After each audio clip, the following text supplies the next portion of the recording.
Hello friends, innovative learning platform में आपका स्वागत है। दोस्त, आज फिर से मैं जीएस का सेशन लेकर आया हूं जो काफ़ी इम्पोर्टेंट है। इसमें जितने भी प्रश्न हैं वो काफ़ी इम्पोर्टेंट हैं सभी एग्जामों के लिए। जैसा कि दोस्त आप जानते हैं, प्रतिदिन हमारा सेशन चल रहा है जीके एवं जीएस का।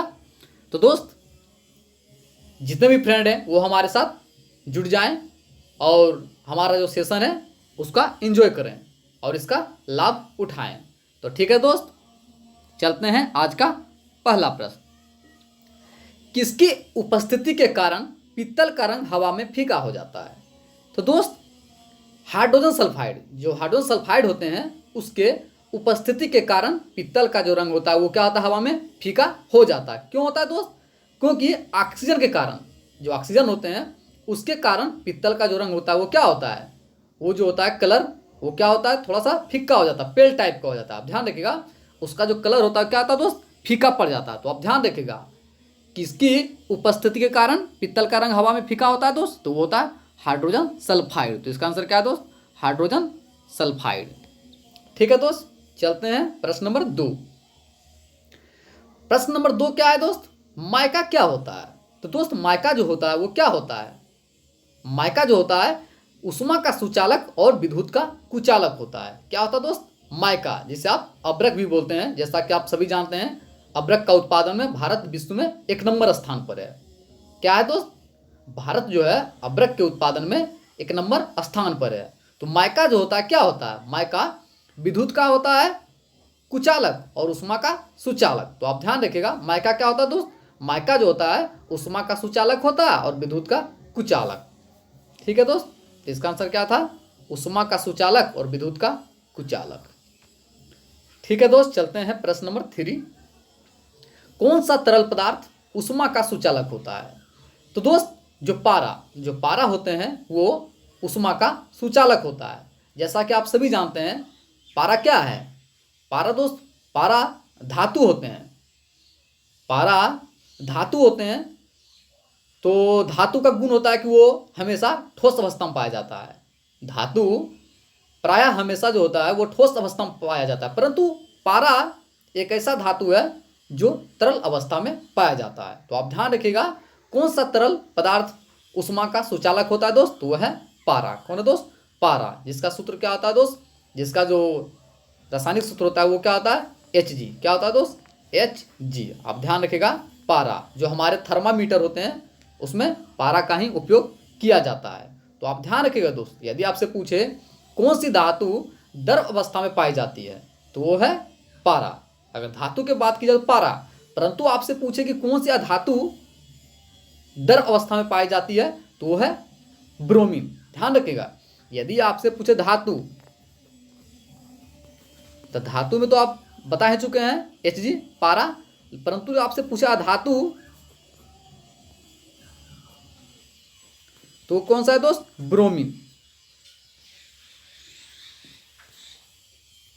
ब्रोमीन, जो ब्रोमीन होता है वो अधातु होते हुए तरल अवस्था में पाया जाता। तो आप ध्यान रखिएगा, तो इसका आंसर क्या है दोस्त, पारा। ठीक है दोस्त, चलते हैं प्रश्न नंबर 4। हमारे शरीर में कार्बोहाइड्रेट के पाचन के लिए कौन सा एंजाइम उत्तरदायी होता है? तो दोस्त, जैसा कि आप सभी जानते हैं, हमारे शरीर में मुख्य रूप से एंजाइम पाया जाता है। तो आप ध्यान रखिएगा, हमारे शरीर में जो कार्बोहाइड्रेट के पाचन के लिए जो सहायक होता है वो क्या होता है दोस्त, कौन सा एंजाइम होता है उत्तरदायी, तो वो है एमाइलेज। आप ध्यान रखिएगा, एमाइलेज जो एंजाइम है वो कार्बोहाइड्रेट के पाचन के लिए हमारे शरीर में अधिक उत्तरदायी होता है। तो दोस्त, इसका आंसर क्या है, इसका आंसर आपका हो जाएगा एमाइलेज। आप ध्यान रखिएगा, हमारे शरीर में कार्बोहाइड्रेट के पाचन के लिए कौन सा एंजाइम अधिक उत्तरदायी होता है, तो वह है दोस्त एमाइलेज। जैसा कि दोस्त आप सभी जानते हैं, हमारे जो लार होते हैं उसमें कौन सा एंजाइम पाया जाता है, तो आप सभी जानते हैं टाइलिन। कौन सा दोस्त, टाइलिन जो है एंजाइम है वो हमारे लार में पाया जाता है। ठीक है दोस्त, तो इसका आंसर क्या है दोस्त, एंजाइम, एमाइलेज। ठीक है दोस्त, एमाइलेज, ध्यान रखिएगा। चलते हैं प्रश्न नंबर 5। हड्डियों और दांतों के लिए कौन सा तत्व आवश्यक होता है? तो दोस्त, हमारे जो हड्डी और दांत जो होते हैं उसके लिए जो आवश्यक तत्व होता है वो होता है कैल्शियम और फॉस्फेट। कैल्शियम और फॉस्फेट के कारण ही हमारा जो हड्डी और दांत होते हैं वो काफ़ी मजबूत होता है। तो आप ध्यान रखिएगा, हड्डियों और दांतों के लिए कौन सा तत्व अधिक आवश्यक होता है दोस्त? तो वो है कैल्शियम और फास्फोरेट। इसका आंसर क्या है दोस्त?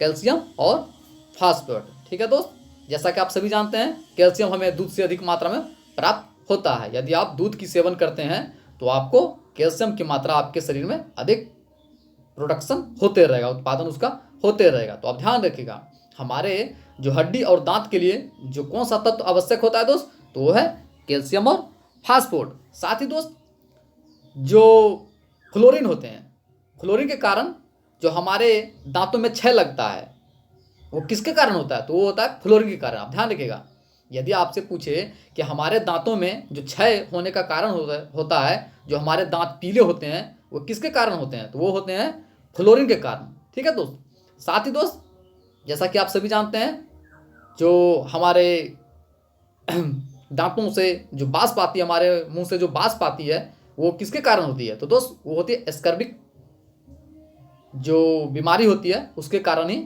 हमारे मुंह से जो बदबू आती है तो वो होती है स्कर्विक बीमारी के कारण। तो आप ध्यान रखिएगा। साथ ही दोस्त स्कर्विक बीमारी को दूर करने के लिए विटामिन सी की अधिक आवश्यकता होती है। आप ध्यान रखिएगा, विटामिन सी जो होती है इसकी अधिक आवश्यकता होती है हमारे दांतों को या जो स्कर्विक जो रोग होती है उसे समाप्त करने में, उसे बाधित करने में विटामिन सी की अधिक आवश्यकता होती है। ठीक है दोस्त, साथ ही जो विटामिन सी होते हैं, जो स्कर्विक रोग है, विटामिन सी का रासायनिक नाम क्या होता है? तो वो होता है दोस्त स्कर्विक एसिड। आप ध्यान रखिएगा, जो विटामिन सी है उसका रासायनिक नाम क्या है दोस्त? वो है स्कर्विक एसिड। तो हड्डी और दांतों के लिए कौन सा तत्व आवश्यक होता है दोस्त? वो है कैल्शियम और फॉस्फेट। ठीक है दोस्त, चलते हैं प्रश्न नंबर 6। टिटनेस रोग को अन्य किस नाम से भी जाना जाता है? तो दोस्त टिटनेस जो रोग होते हैं उसे अन्य नाम से भी जाना जाता है, जिसे कहते हैं जल बंधक। क्या कहते हैं दोस्त? जल बंधक। क्योंकि दोस्त टिटनेस रोग के कारण शरीर की जो हड्डियां होती है वो धीरे धीरे क्या हो लगती है? वो जकड़ने लगती है। धीरे धीरे हमारा जो मांसपेशियां होती है वो नियंत्रण कम करने लगती है, नियंत्रण से बाहर होने लगती है। इसी कारण से टिटनेस रोग को जलबंधक रोग भी कहा जाता है। तो इसका आंसर क्या है दोस्त? जलबंधक। आप ध्यान रखिएगा, टिटनेस रोग को अन्य नाम से भी जाना जाता है जिसे हम जलबंधक कहते हैं। ठीक है दोस्त, चलते हैं प्रश्न नंबर 7। मनुष्य के किस भाग में शुक्राणु अंडाणु को निषेचित करता है? तो दोस्त मनुष्य के जिस भाग में शुक्राणु अंडाणु को निषेचित करता है वो क्या है दोस्त? Fallopian tube. आप ध्यान रखिएगा, जो फिलोपियन ट्यूब होते हैं उसमें शुक्राणु अंडाणु को निषेचित करता है। तो इसका आंसर क्या है दोस्त? Fallopian tube. जैसा कि आप सभी जानते हैं फिलोपियन ट्यूब मादा में उपस्थित होते हैं। तो आप ध्यान रखिएगा, शुक्राणु अंडाणु को जो निषेचित करता है किस भाग में? तो वह है फिलोपियन ट्यूब। ठीक है दोस्त, चलते हैं प्रश्न नंबर 8। जीवाणु की कोशिका भित्ति किसकी बनी होती है? तो दोस्त जो बैक्टीरिया होते हैं जीवाणु, उसकी जो कोशिका भित्ति बनी होती है वो बनी होती है वसा एवं सेल्यूलोज से। किसके दोस्त? वसा एवं सेल्यूलोज से। तो आप ध्यान रखिएगा, जीवाणु की जो कोशिका भित्ति होती है सेल वॉल वो किसकी बनी होती है? तो वो बनी होती है वसा एवं सेल्यूलोज। किसके दोस्त? वसा एवं सेल्यूलोज। तो आप ध्यान रखिएगा, जीवाणु की कोशिका भित्ति किसकी बनी होती है दोस्त? वसा एवं सेल्यूलोज। साथ ही दोस्त जीवाणु के जो अध्ययन को क्या कहते हैं? बैक्टीरियोलॉजी। क्या कहते हैं दोस्त? बैक्टीरियोलॉजी। साथ ही दोस्त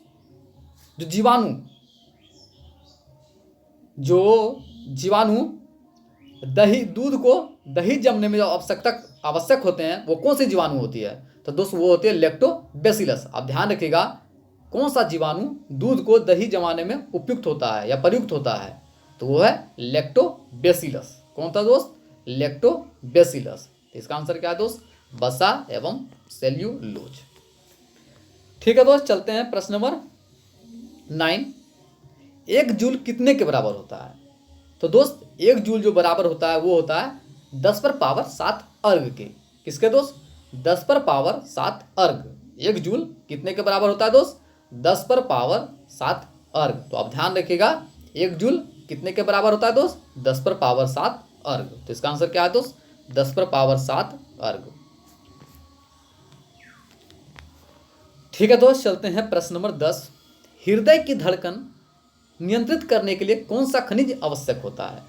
तो दोस्त हमारे जो हृदय की जो धड़कन होती है, अगर वो उसकी प्रेशर अधिक हो जाती है तो उसे नियंत्रण करने के लिए पोटेशियम खनिज का उपयोग किया जाता है। किसका दोस्त? पोटेशियम। आप ध्यान रखिएगा, जो हृदय की जो धड़कन होती है उसे नियंत्रित करने के लिए कौन सा खनिज आवश्यक होता है दोस्त? तो वह है पोटेशियम। कौन सा दोस्त? पोटेशियम, जिसे हम के से डिनोट करते हैं। तो आप ध्यान रखिएगा, हृदय की धड़कन को नियंत्रित करने के लिए कौन सा खनिज आवश्यक है दोस्त? तो वह है पोटेशियम। तो इसका आंसर क्या है दोस्त? पोटेशियम। ठीक है दोस्त, चलते हैं प्रश्न नंबर 11। मिल्क ऑफ मैग्नीशिया का उपयोग किसके रूप में किया जाता है? तो दोस्त मिल्क ऑफ मैग्नीशिया का जो उपयोग होता है ये किया जाता है अम्लरोधी पदार्थ के रूप में। अम्लरोधी, जो अम्ल होते हैं उसको नष्ट करते हैं। तो आप ध्यान रखिएगा, मिल्क ऑफ मैग्नीशिया का उपयोग किस रूप में किया है दोस्त?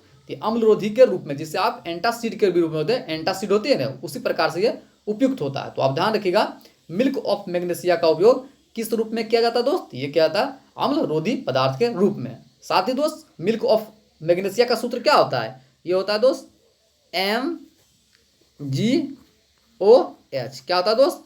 Mg(OH). तो आप ध्यान रखिएगा, मिल्क ऑफ मैग्नीशिया का सूत्र जो होता है MgOH। साथ ही दोस्त इसका उपयोग कहाँ होता है? अम्लरोधी पदार्थ के रूप में। ठीक है दोस्त, इसका आंसर क्या है? अम्लरोधी पदार्थ के रूप में। ठीक है दोस्त, चलते हैं प्रश्न नंबर 12। जोक एवं केचुआ किस ग्रुप से संबंधित है? तो दोस्त को जोक एवं केचुआ जो जिस ग्रुप से संबंधित है, जिस फाइलम से संबंधित है, वो क्या है दोस्त? वो है एनालिडा। क्या है दोस्त? एनालिडा। जोक एवं केचुआ जो है वो किस ग्रुप से संबंधित है दोस्त? यह है एनालिडा। तो आप ध्यान रखिएगा, जोक एवं केचुआ एनालिडा ग्रुप से संबंधित है। साथ ही दोस्त जैसा कि आप सभी जानते हैं, जो जंतुओं का सबसे बड़ा संघ है वो क्या है? वो है क्या दोस्त? आर्थ्रोपोडा। आर्थ्रोपोडा जो है वह जंतुओं का सबसे बड़ा समूह है, वो सबसे बड़ा संघ है। उसमें अधिक जितने भी छोटे जीव प्राणी होते हैं अधिकतर उसी में आते हैं। जैसा भी जो भी कीट हैं, कीट पतंगे इत्यादि सभी हैं, वो सभी आर्थ्रोपोडा में ही आते हैं। तो आप ध्यान रखिएगा, जितने भी कीट पतंगे हैं वो किस ग्रुप में आते हैं? तो वो है आर्थ्रोपोडा। साथ ही दोस्त दूसरा जो सबसे बड़ा संघ है वो है मोलस्का। कौन है दोस्त? मोलस्का। आप ध्यान रखिएगा, ये दूसरा बड़ा संघ है वो है मोलस्का। ठीक है दोस्त, प्रथम सबसे बड़ा आर्थ्रोपोडा और दूसरा है मोलस्का। ठीक है दोस्त, तो इसका आंसर क्या है दोस्त? एनालिडा। जोक एवं केचुआ जो है वो एनालिडा ग्रुप में आते हैं। ठीक है दोस्त, चलते हैं प्रश्न नंबर 13। आलू की चींटी के लिए सबसे महत्वपूर्ण घटक नाशक कौन सा है? तो दोस्त जैसा कि आप सभी जानते हैं, जो आलू होते हैं उसमें ब्लाइट जो लग जाता है उसे दूर करने के लिए जो सबसे महत्वपूर्ण घटक है वो कौन सा है दोस्त? वो है कैप्टेन। कैप्टेन। आप ध्यान रखिएगा, आलू की जो चींटी होती है, आलू में जो कवक के कारण जो रोग उत्पन्न होती है उसे दूर करने के लिए हम कौन सा नाशक का उपयोग करते हैं? कैप्टेन। तो आप ध्यान रखिएगा, जो कवक नाशी होते हैं, जो कवक होते हैं जो आलू में लग जाते हैं, जो आलू का रंग को क्षय कर देती है, उसको जो उसमें कलर होती है उसको पेल्टिप कर देती है, तो वो किसके कारण होता है दोस्त? वो होता है कैप्टन के कारण। तो आप ध्यान रखिएगा, आलू की चींटी के लिए सबसे महत्वपूर्ण कवक नाशक कौन सा है दोस्त? वो है कैप्टन। तो इसका आंसर क्या है दोस्त? कैप्टन। ठीक है दोस्त, चलते हैं प्रश्न नंबर 14। हशीश नामक ड्रग किस वृक्ष के फूल से प्राप्त होता है? तो दोस्त जो हशीश नामक ड्रग होते हैं ये किस वृक्ष के फूल से प्राप्त होते हैं दोस्त? ये होते हैं हेम्प, जिसे बोलते हैं हम भांग बोलते हैं। क्या दोस्त? भांग। जैसा कि आप सभी जानते हैं, भांग जो है अभी सावन का महीना है और भोले बाबा भांग की मस्ती में डूबे हुए हैं, भांग का सेवन कर रहे हैं। तो जैसा आप सभी जानते हैं, तो दोस्त हशीश नामक जो ड्रग है किस वृक्ष के फूलों से प्राप्त होता है दोस्त? तो ये होता है हेम्प, जिसे हम भांग कहते हैं। तो आप ध्यान रखिएगा, इसका आंसर क्या दोस्त? हेम्प या भांग, जो भी बोल सकते हैं। ठीक है दोस्त, चलते हैं प्रश्न नंबर 15। घड़ी की चाबी में कौन सी ऊर्जा होती है? तो दोस्त जो घड़ी की चाबी होती है उसमें होती है स्थित ऊर्जा। क्या होती है दोस्त? स्थित ऊर्जा। आप ध्यान रखिएगा, घड़ी की चाबी जो होती है उसमें कौन सी ऊर्जा होती है? वो होती है स्थित ऊर्जा, क्योंकि वो स्थित स्थिति में अपना स्थिर टाइप में होते हैं, इसी कारण से वो स्थितिज ऊर्जा कहलाती है। तो आप ध्यान रखिएगा, घड़ी की चाबी में कौन सी ऊर्जा होती है दोस्त? वो होती है स्थित ऊर्जा। परंतु यदि कोई वस्तु गिर रहा हो तो उसमें होती है गतित ऊर्जा। यदि कोई वस्तु ऊपर से नीचे गिर रहा हो तो वो गति में होती है, इस कारण से उसे हम गतित ऊर्जा बोलते हैं। परंतु घड़ी की चाबी क्या होती है? वो स्थिर रहती है, इसीलिए हम उसे स्थितिज ऊर्जा बोलते हैं। तो इसका आंसर क्या है दोस्त? स्थितिज ऊर्जा। ठीक है दोस्त, चलते हैं प्रश्न नंबर 16। थोरियम का नाभिक को किस तत्व के द्वारा बदला जा सकता है? तो दोस्त थोरियम जो होते हैं इसके नाभिक को यदि हम बदलना चाहें तो किस तत्व के द्वारा बदला जा सकता है दोस्त? तो वह है प्लूटोनियम। प्लूटोनियम के माध्यम से हम थोरियम को नाभिक को बदल सकते हैं। तो अब ध्यान रखिएगा, थोरियम का नाभिक को किस तत्व के द्वारा बदला जा सकता है? तो वह है दोस्त प्लूटोनियम। बात है दोस्त थोरियम, जैसा कि आप सभी जानते हैं थोरियम क्या है? तो दोस्त थोरियम एक रेडियो सक्रिय पदार्थ है। किस प्रकार का पदार्थ है दोस्त? रेडियो सक्रिय पदार्थ। थोरियम इसका जो आयस्क होता है तो अयस्क वो क्या होता है? मोनोजाइट। ध्यान रखिएगा, थोरियम का जो महत्वपूर्ण जो अयस्क है वो क्या है दोस्त? मोनोजाइट। इसका एक ही अयस्क है जो काफ़ी इंपॉर्टेंट है और इससे सवाल भी आ चुका है। तो अब ध्यान रखिएगा, थोरियम का जो अयस्क होता है वो क्या है दोस्त? वह है मोनोजाइट। साथ ही दोस्त थोरियम अधिक मात्रा में केरल के तट पर पाया जाता है। कहाँ दोस्त? केरल का जो तट है वहाँ पर थोरियम का मात्रा अधिक पाया जाता है। तो आप ध्यान रखिएगा, थोरियम का नाभिक को किस तत्व के द्वारा बदला जा सकता है दोस्त? वह है प्लूटोनियम। ठीक है दोस्त, चलते हैं प्रश्न नंबर 17। बोयल का नियम किस स्थिति में लागू होता है? तो दोस्त जो बोयल का नियम होता है ये जिस स्थिति में लागू होता है दोस्त, वो कौन सा नियम है या कौन सा स्थिति है दोस्त? तो वह है नियत तापमान। बोयल का नियम कब लागू होता है? जब नियत तापमान हो, नियत समान हो, बराबर हो, तापमान में कम या बेसी किसी प्रकार का मात्रा ना उत्पन्न हो, तो उस समय बोयल का नियम लागू होता है। तो आप ध्यान रखिएगा, बोयल का नियम किस स्थिति में लागू होता है दोस्त? यह नियत तापमान। जब आपका तापमान पूरी तरह से नियत में हो तब उस समय बोयल का नियम लागू कर सकते हैं। तो इसका आंसर क्या है दोस्त? नियत तापमान। ठीक है दोस्त, चलते हैं प्रश्न नंबर 18। कोशिका विभाजन के समय स्पष्ट रूप से क्या दिखाई देता है? तो दोस्त जिस समय सेल डिवीजन होता है, कोशिका विभाजन, उस समय स्पष्ट रूप से जो दिखाई देता है वो क्या होता है दोस्त? गुणसूत्र। क्या होता है दोस्त? गुणसूत्र। अब ध्यान रखिएगा, कोशिका विभाजन के समय स्पष्ट रूप से क्या दिखाई देता है दोस्त? वह है गुणसूत्र। तो इसका आंसर क्या है दोस्त? गुणसूत्र। तो ध्यान रखिएगा दोस्त, चलते हैं प्रश्न नंबर 19। HIV की खोज किसने की? तो दोस्त HIV जो है इसकी खोज किसने की दोस्त? Look mountaineer. किसने दोस्त? Look mountaineer. इसका आंसर क्या है दोस्त? Look mountaineer. आप ध्यान रखिएगा, HIV जो होते हैं वो विषाणु के कारण होता है। जैसा कि ये अधिक मात्रा अगर बात की जाए तो एक तरह से ये सेक्स डिजीज है। क्या होता है दोस्त? सेक्स डिजीज है।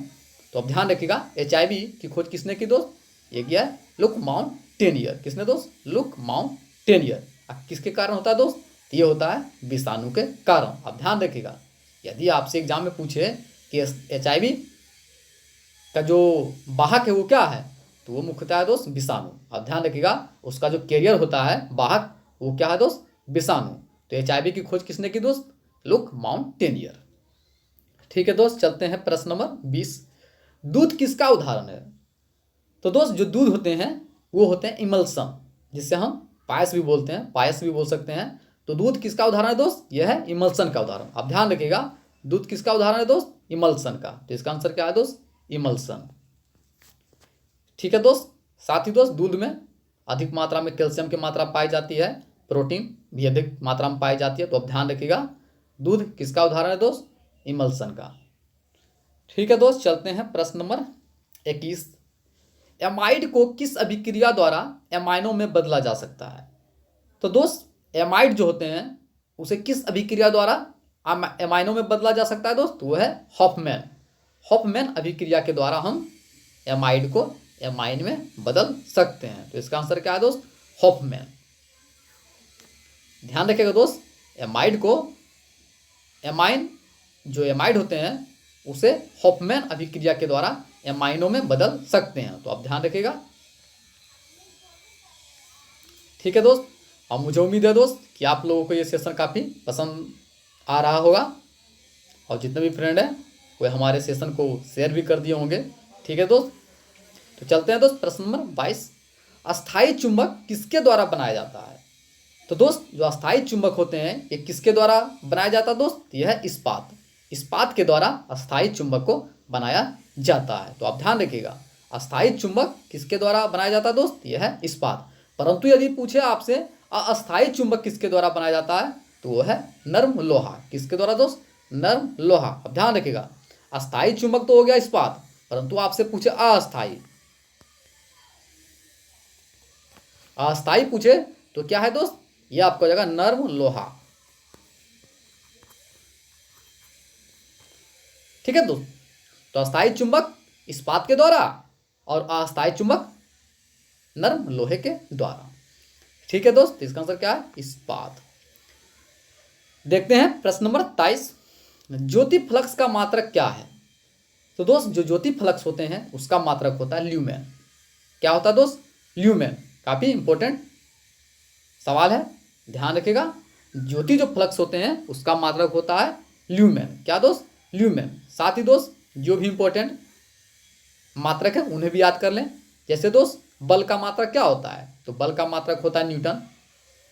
बात की जाए जो त्वरण का मात्रक क्या होता है? Metre second square. शक्ति का मात्रक वाट। दाब का मात्रक पास्कल।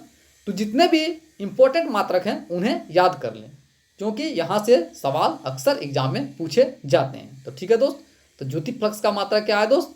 ल्यूमेन। इसका आंसर क्या है दोस्त? ल्यूमेन। ठीक है दोस्त, चलते हैं प्रश्न नंबर 24। अर्धसूत्री विभाजन में गुणसूत्रों की संख्या कितनी हो जाती है? तो दोस्त जो अर्धसूत्री विभाजन होते हैं उसमें गुणसूत्रों की संख्या आधी हो जाती है। आप ध्यान रखिएगा, नाम से ही पता चल रहा अर्धसूत्री मतलब आधा। अर्धसूत्री का ही अर्थ क्या हुआ दोस्त? आधा। तो अर्धसूत्री विभाजन में जो गुणसूत्रों की संख्या होती है वो आधी हो जाती है। कितनी दोस्त? आधी, 1/2 हो जाती है। आप ध्यान रखिएगा, अर्धसूत्री विभाजन में गुणसूत्रों की संख्या आधी हो जाती है। तो इसका आंसर क्या है दोस्त? आधी। ठीक है दोस्त, चलते हैं प्रश्न नंबर 25।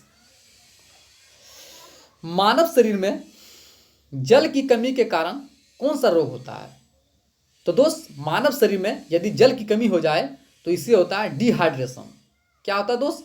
डिहाइड्रेशन। आप ध्यान रखिएगा, मानव के शरीर में जल की कमी के कारण कौन सा रोग होता है दोस्त? डिहाइड्रेशन। जल की कमी से जैसे कि आप दस्त होने लगता है, तो ध्यान रखिएगा वोमिटिंग होने लगेगा। ये सभी डिहाइड्रेशन के कारण होता है। जल की कमी के कारण ही ये सभी बीमारियां उत्पन्न होती है। जैसा कि आप सभी जानते हैं, डिहाइड्रेशन को दूर करने के लिए बच्चे को ORS जो सोल्यूट होते हैं वो पिलाया जाता है। बच्चों को जो होता है ORS सोल्यूट जो होते हैं वो बच्चों को पिलाया जाता है। तो आप ध्यान रखिएगा, मानव शरीर में जल की कमी के कारण कौन सा रोग होता है दोस्त? डिहाइड्रेशन। तो इसका आंसर क्या है दोस्त? डिहाइड्रेशन। ठीक है दोस्त, चलते हैं प्रश्न नंबर 26। फलों का अध्ययन क्या कहलाता है? तो दोस्त फल का जो अध्ययन होता है वो कहलाता है पोमोलॉजी। क्या दोस्त? पोमोलॉजी। आप ध्यान रखिएगा, फलों को अध्ययन को क्या कहते हैं दोस्त? पोमोलॉजी। तो इसका आंसर क्या है दोस्त? पोमोलॉजी। साथ ही दोस्त जो ब्रह्मांड के अध्ययन होते हैं उसे बोलते हैं कॉस्मोलॉजी। मानव के जो सुंदर रूप होते हैं उसे, जो मानव का अध्ययन होता है जिसमें, उसे हम बोलते हैं एंथ्रोपोलॉजी। जैसा कि आप सभी जानते हैं, एंथ्रोलॉजी में मानव का अध्ययन किया जाता है। ठीक है दोस्त, तो इसका आंसर क्या है दोस्त? पोमोलॉजी। फलों का अध्ययन पोमोलॉजी कहलाता है। ठीक है दोस्त, चलते हैं प्रश्न नंबर 27। सुहागा का रासायनिक नाम क्या है? तो दोस्त जो सुहागा होते हैं उसका रासायनिक नाम होता है बोरेक्स। बोरेक्स का जो रासायनिक नाम है सुहागा का वो है बोरेक्स। हम बोरेक्स को सुहागा भी कहते हैं। तो इसका आंसर क्या है दोस्त? बोरेक्स। सुहागा का रासायनिक नाम है बोरेक्स। ठीक है दोस्त, चलते हैं प्रश्न नंबर 28। हीलियम को छोड़कर सभी अक्रिय गैस किस ब्लॉक के सदस्य हैं? तो दोस्त जितने भी अक्रिय गैस हैं वो सभी पी ब्लॉक में आते हैं। जितने भी अक्रिय गैस हैं वो सभी पी ब्लॉक में आते हैं, परंतु जो हीलियम है उन्हीं को छोड़कर सभी पी ब्लॉक में आते हैं। तो ध्यान रखिएगा, हीलियम को छोड़कर सभी जितने भी हैं वो पी ब्लॉक में आते हैं। तो इसका आंसर क्या है दोस्त? P block. ये सभी अक्रिय गैस हैं, जैसा कि आप सभी जानते हैं। ठीक है दोस्त, अब बात की जाए हीलियम, तो हीलियम किस ग्रुप में आते हैं दोस्त? तो वो आते हैं एस ग्रुप में। आप ध्यान रखिएगा, हीलियम को एस ग्रुप में रखा गया है। तो हीलियम को छोड़कर सभी जितने भी अक्रिय गैस हैं वो सभी पी ब्लॉक में आते हैं। ठीक है दोस्त, चलते हैं प्रश्न नंबर 29। आर्गन की खोज किसने की? तो दोस्त आर्गन की जो खोज की है वो किया रेमजे ने। किसने दोस्त? रेमजे। जितने भी अक्रिय गैस हैं लगभग रेमजे ने ही खोज की है। तो आर्गन की खोज किसने की है दोस्त? रेमजे ने। जैसा कि आप सभी जानते हैं जो वातावरण है उसमें आर्गन की मात्रा सबसे अधिक पाई जाती है। हमारे जो वातावरण है उसमें आर्गन की मात्रा सबसे अधिक पाई जाती है। यदि आपसे पूछे कि कौन सी अक्रिय गैस की मात्रा वातावरण में सबसे अधिक पाई जाती है तो वो कौन सा है दोस्त? आर्गन। तो अब ध्यान रखिएगा, आर्गन की जो खोज की है वो किसने की दोस्त? रेमजे ने। इसका आंसर क्या है दोस्त? रेमजे। ठीक है दोस्त, साथ ही दोस्त जो भारी अक्रिय गैस सबसे भारी होते हैं वो है रेडोन। कौन दोस्त?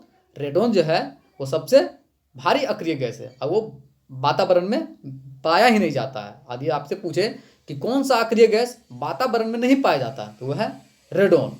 यदि पूछे कि सबसे अधिक मात्रा में कौन सा अक्रिय गैस पाया जाता है दोस्त तो वह है आर्गन। और यदि पूछे कि सबसे भारी जो अक्रिय गैस है वो कौन सा है दोस्त? वो है रेडोन। कौन सा है दोस्त? रेडोन। ठीक है दोस्त, चलते हैं प्रश्न नंबर 30 और आज का अंतिमा प्रश्न। आवर्त सारणी के छठे आवर्त में कुल कितने तत्व होते हैं?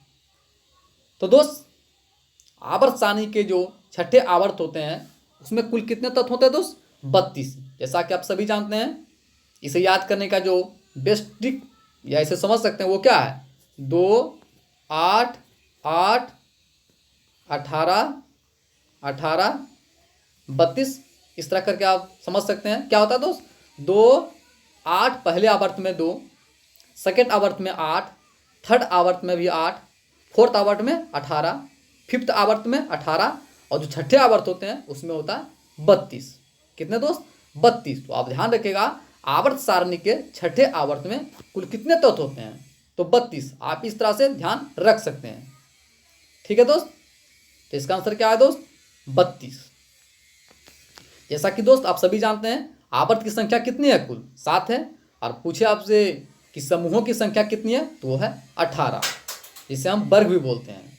यदि आपसे पूछे कि आवर्त सारणी में आवर्त की संख्या कितनी होती है तो वो है 7, परंतु आपसे पूछे कि वर्गों की संख्या कितनी है दोस्त तो वो है 18। तो आप ध्यान रखिएगा, इसका आंसर क्या है दोस्त?